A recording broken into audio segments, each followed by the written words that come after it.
Synod Assembly, we spent significant time reflecting on the future of the church. But perhaps one of the most important reminders was this: the church does not exist for itself. We exist for the sake of the world.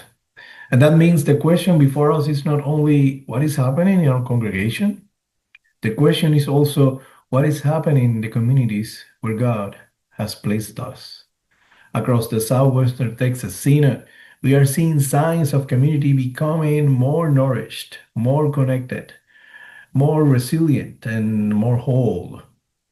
And often those transformations begin in remarkably ordinary ways: a preschool, a meal, a youth gathering, a housing initiative, a partnership, a conversation. At Assembly, we heard stories from ministries like Austin City Lutherans, where affordable early childhood education is helping strengthen families and create stability for children. We heard about Peace Lutheran in Austin, creating transitional housing for families experiencing homelessness. We heard about St. John in Puff, opening their space for youth connection, belonging, and community. These ministries may look different from one another, but they share a common starting point: listening. Real transformation often begins when congregations pay attention to the actual needs and hopes of their neighbors. Not assumptions, not program searching for participants, but genuine relationships. At Good Shepherd in San Antonio, the Goliath Road Community of Promises exploring how churches, organizations, and neighbors can collaborate around housing, healthcare, entrepreneurship, and community support.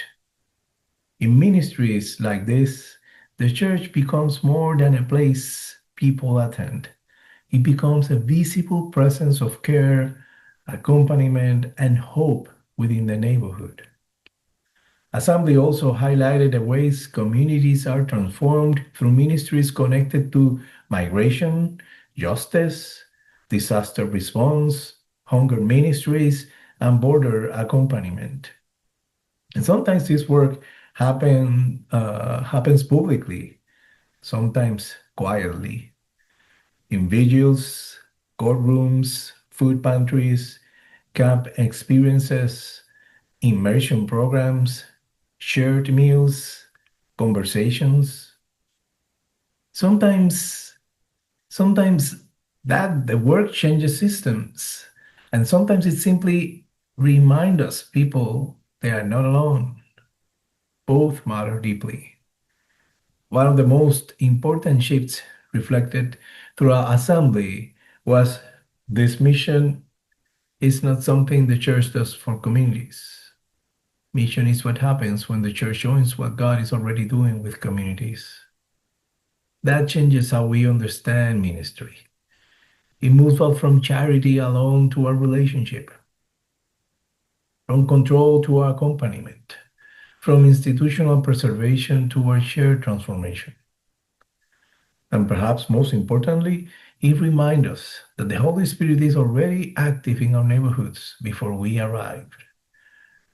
The invitation before us is not necessarily to create entirely new ministries. The invitation is to pay attention, to notice where life is emerging, to join it. Because communities across our synod are still becoming, and God is still at work among them.